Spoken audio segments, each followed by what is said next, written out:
What if you spent your life in solitary confinement?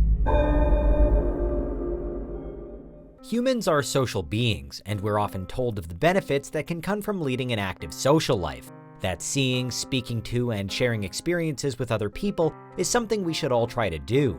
So what would happen if the opposite were true, and you were forced into isolation from everyone forever? This is Unveiled, and today we're answering the extraordinary question, what if you spent your life in solitary confinement? Are you a fiend for facts? Are you constantly curious? Then why not subscribe to Unveiled for more clips like this one, and ring the bell for more fascinating content. Isolation, permanent lockdown, the hole, solitary confinement, they're all phrases used for the same punishment, placing prisoners in a small empty cell with little to no human contact. Generally, it lasts from 22 to 24 hours a day, and restrictions sometimes include bans on the making of phone calls and family visits, as well as restricted reading material. In fact, solitary confinement officially fits the definition of torture according to some international human rights treaties. But it's still widely used, with America alone having multiple facilities specifically designed for long-term isolation, most notably the ADX Florence Supermax prison in Colorado. Broadly speaking, the loneliness and lack of stimulation that living in isolation can trigger could also cause adverse health effects like insomnia, confusion, hypersensitivity, and auditory and visual hallucinations. Many inmates also experience high anxiety and panic attacks, disordered thinking, the development of compulsive behavior, and dulled cognitive function. In fact, despite reading often being the only form of entertainment available to them, some inmates stopped doing even that, claiming they could no longer remember what they had just read. One of the longest verifiable stretches in solitary confinement was dealt to Albert Woodfox, one of the so-called Angola Three, a trio of prisoners infamously held in isolation in Louisiana across the 1970s, 80s, 90s, and 2000s. Woodfox was initially imprisoned for armed robbery, but he, along with Herman Wallace and Robert King, were later also charged with the death of a prison guard, despite reported doubts over the evidence.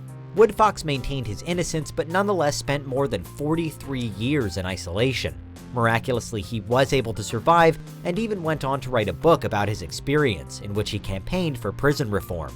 Meanwhile, Robert King, who ended up spending 29 years in isolation as part of the Three, summed up the mental effects, telling the Society for Neuroscience in 2018 that when you're placed in a 6x9 by 12-foot cell for 23 hours a day, no matter how you appear on the outside, you are not sane.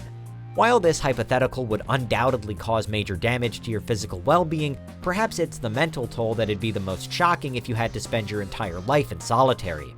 If you were thrown in at the age of 18 and remained there until you died, how would it change you?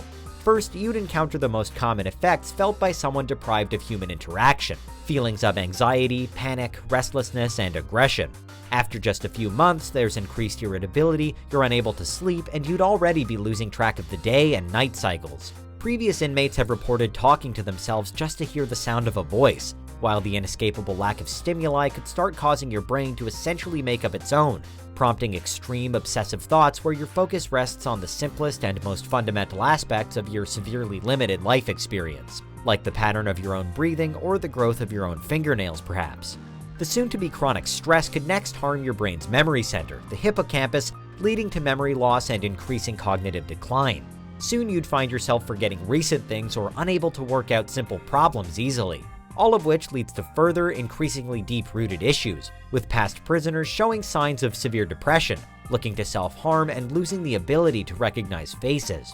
In the event that those kept in solitary are one day released, there have also been reports of post-traumatic stress disorder, an inability to navigate even basic journeys, and a general disinclination or fear of going outside. As punishments go, this one has a permanent impact. Even the actual process of solitary confinement comes in grades of severity, though. So what if you're subjected to sensory deprivation as well? Sensory deprivation is again the taking away of all social contact, but also of all natural light and even minor auditory cues, providing even less in the way of stimulation for your senses. It's an idea that overlaps with a form of torture called white torture, which is so intense that it's said it can cause people to lose their sense of personal identity. White torture involves placing a prisoner in an all-white room with a white bed, white sheets, and white walls. The prisoner eats only white foods like rice served on white plates, they wear only white clothes, they're not allowed to talk, and the guards overseeing them wear padded shoes to make as little noise as possible. Extreme sensory deprivation is essentially as near to total isolation as it's possible to get, and it's allegedly used in multiple countries around the world.